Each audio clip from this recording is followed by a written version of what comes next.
Okay. Psalms 23 verse 1 to 6. The Lord go. The Lord is my shepherd, I lack nothing. He makes me lie down in green pastures. He lays me beside quiet waters. He refreshes my soul.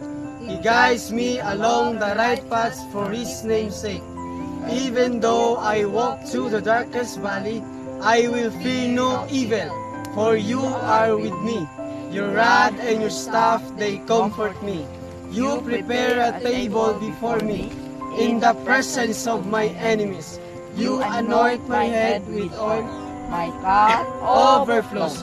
Surely your goodness and love will follow me all the days of my life, and I will dwell in the house of the Lord forever.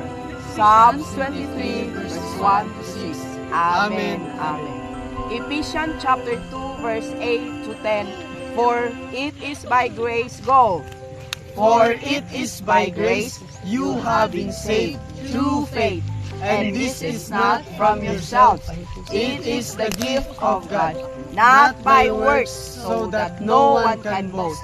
For we are God's handiworks, created in Christ Jesus to do good works, which God prepared in advance for us to do. Ephesians chapter 2 verse 8 to 10. Amen. Amen. Philippians chapter 2 verse 5 to 11. In your relationship, go. In your relationship with one another, have the same mindset as Christ Jesus, Who being in very nature God, did not consider equality with God something to be used to his own advantage.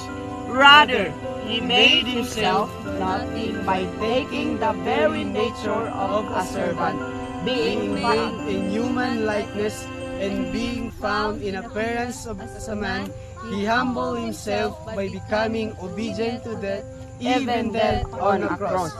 Therefore, God exalted him to the highest place and gave him the name that is above every name, that at the name of Jesus every knee should bow in heaven and on earth and under the earth, and every tongue acknowledge that Jesus Christ is Lord, to the glory of God the Father. Philippians chapter 2 verse 5 to 11. Amen. Amen. Colossians chapter 3 verse 16 to 17. Let the message go.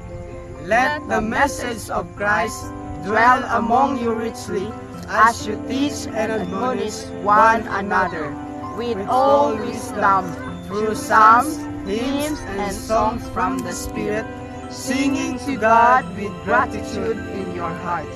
And whatever you do, whether in words or deeds, do it all in the name of the Lord Jesus, giving thanks to God the Father through Him. Colossians chapter 3 verse 16 to 17. Amen. Amen. 1 Thessalonians chapter 5 verse 16 to 23.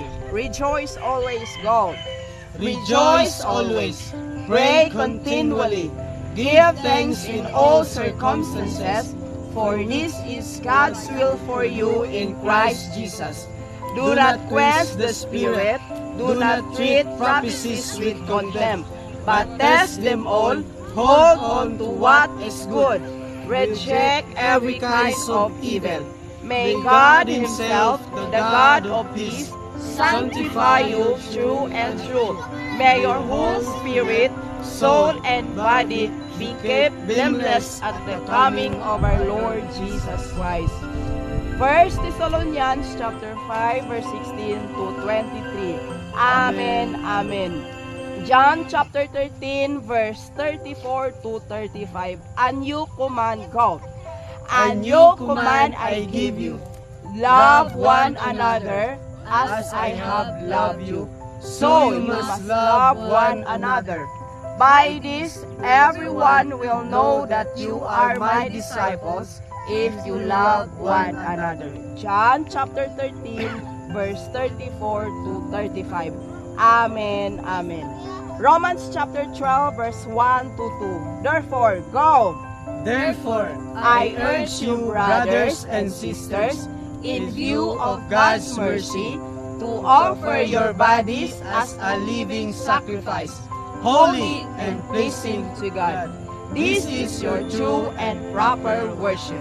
Do not conform to the pattern of this world, but be transformed by the renewing of your mind.